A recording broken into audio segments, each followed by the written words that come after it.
Good day, my beauties.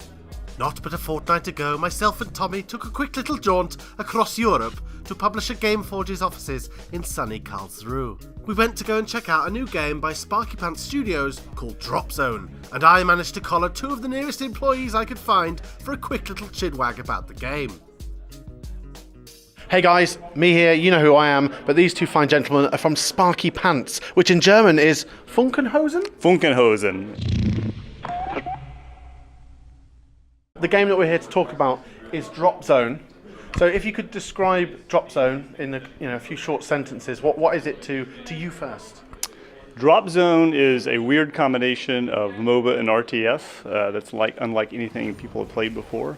It has sort of the positional tactics of a MOBA, but it's all you are controlling your three heroes all together. First player, or the player with the most points at the end of 15 matches, 15 minutes, will win the match. Man, this is weird. And if it's tied, it goes to sudden death overtime. First player to score a point then wins the game. Cool. And anything to add? That's pretty much it. There's a lot more out there, but we tried to make a game where the rules were really simple. So whoever has the most points at the end of 15 minutes wins the game. The visuals on it are quite cool. What kind of pop culture or other games may have influenced your design decisions? Perhaps like Starcraft, or maybe even Starship Troopers. Some of the aliens look kind of Starship Troopers-y in a way. Would you agree? So I think some benchmarks are definitely Starcraft, big fans of Starcraft. Guardians of the Galaxy is a sort of a tone piece. There's some Starship Troopers. A lot of it for us is it's sci-fi, but we don't want it to be heavy sci-fi. We want it to be kind of have some lightness. So even though we use very realistic rendering and all that, can we bring some sort of almost comic kind of feel to the effects and to the gear that you're playing with? As a game designer, what kind of influenced you in the design of the game? Yeah, I guess I'm kind of like a more harder sci-fi nerd. And so, I like to have a little bit of realism mixed in there with some of that fun. We don't want it to be too light, but also not too serious. Kind of ride that line right in the middle. So these aliens, they're real aliens, and they're being oppressed by their mechanical overlords. They had an uprising. Yeah. They've thrown us off the moon of Europa, so we've got to take it back. So my job is to keep Stuart from getting too serious with it. It's a game. Yeah. Why aren't the humans ganging up against the aliens, or are they invading the alien homeworld? What's going on? So you say it's the moon of Europa. Yes. But is Europa inhabited purely by humans in giant mechanical robots? We used to have it, and we had discovered this powerful energy resource down there. But then these aliens showed up out of nowhere, and they've basically taken our energy. And they're really powerful. So the only way that we've found that we can effectively combat them is send these little squads down there to kind of steal our energy back from them. Okay. So why are the squads fighting each other? Well, we both want our energy, and you got to make a living somehow, right? Yeah, that's true. we all got to make a living, even if it is killing an entire race of aliens. And so, what's your favourite boy band?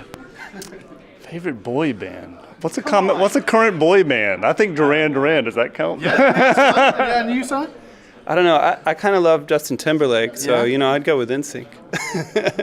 I think I and others might find Dropzone quite difficult to get into if you're not like a hardcore RTS Korean micro machine, as they are very renowned at having amazing micro and Starcraft games.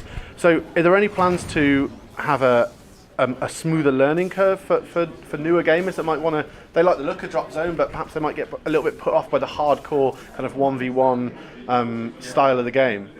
So we do have lots of plans, some of which we're not talking about yet, but we recognize it's sort of a core thing. We want to bring people in a way that they're having fun, kind of lightweight fun. So part of it is not to throw you in a match with a real human right away. So we have some fairly extensive onboarding that we have going on, where you'll be able to sort of train up with the AI in a casual way. And it should be fun enough to actually keep playing that way if you want.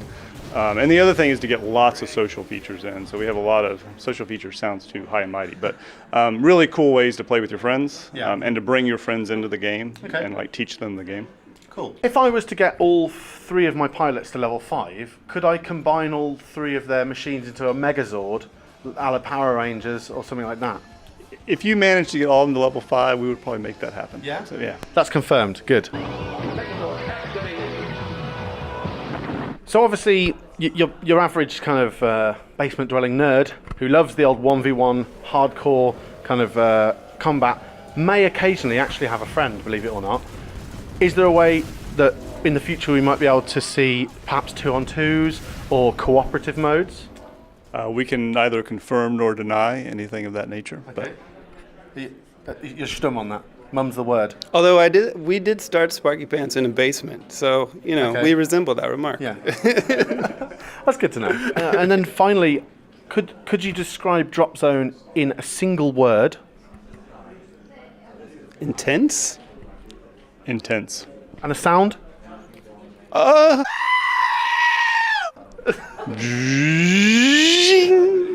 Nice. Okay. Thank you very much.